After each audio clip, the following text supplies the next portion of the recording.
समस्त भावी आवेग सहित जेहेतु जड़ित ये संक्रांत प्रकृत सत्य कौन चाबी हजबा ठू आरंभ कर रत्नकर भंडार न खोलिबा एक बहुल भाव में आलोचित होती कारण रत्न भंडार प्रसंगटी केवल ओडिशा लोकों सह नुहे जगन्नाथ प्रेमी ये संपर्क में समस्त तथ्य जगन्नाथ प्रेमी जानवा चाहते भावुँ सरकार निष्पत्ति नहीं गोटे तदंत कमिशन बसला खुलासा होनी परवर्ती अवस्था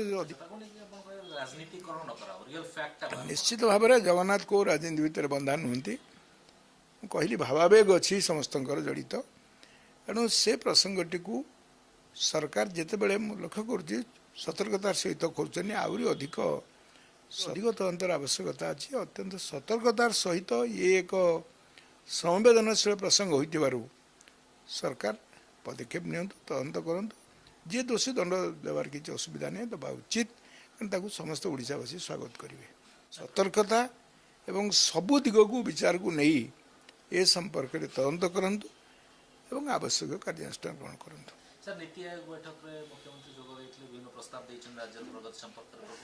ये निश्चित भाव में एक स्वागत योग्य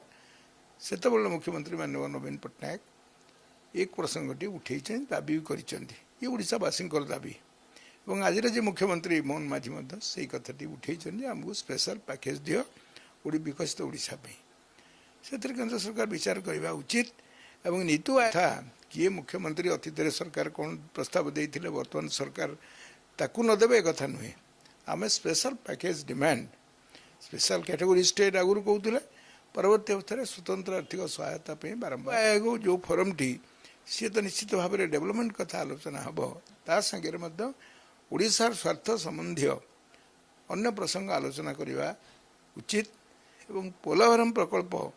जोटी अधिक भाव में लोक मन को बाधुची जदि स्तर आलोचना होती अन्य फोरम मुख्यमंत्री उठातु एवं जदिव कहुपे जे